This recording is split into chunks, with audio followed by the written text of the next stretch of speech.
Meanwhile, military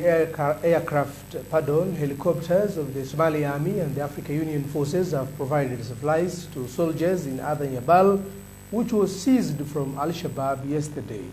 The military is planning to advance further to villages and towns to liberate more areas in rural south-central Somalia occupied by the group. Somali troops in the recently liberated strategic town of Adan Yabaal have received air supplies from helicopters which supplied essential food and non-food items as well as medicines. Government forces and allied militias in Somalia have recaptured a strategic town that al-Shabab armed group had controlled for 6 years. Pro-government forces entered the town of Adan Yabaal in Hirshabelle, about 220 kilometers northeast of the Somali capital Mogadishu, after the al-Qaeda affiliate fighters withdrew without resisting on Tuesday. The army and local clan militias known as Ma'wisley have retaken swaths of territory in central states of Galmudug and Hirshabelle in recent months, in an operation backed by the United States air attacks and helicopter support from African Union forces. According to local officials, the Somali National Army is seeking to expand on areas it's currently actively operational to further push al-Shabab. The fighters, who have been waging a bloody war against Somalia's internationally recognized federal government for 15 years, also use the town as a logistic hub. President Hassan Sheikh Mahmoud accused al-Shabab of making off with electric pumps from the town's wells and forcing people to flee with them to be human shields.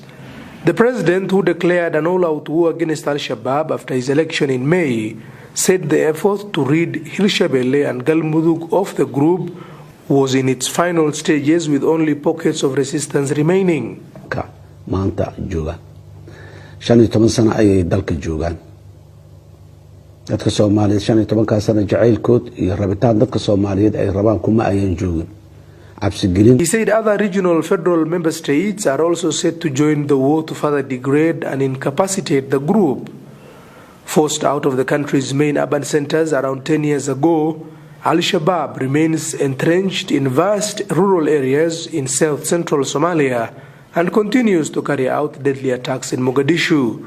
On October 29th, 116 people in the capital were killed in 2 car bomb explosions at the Ministry of Education, and 8 civilians died in a 20-hour hotel siege on November 27th.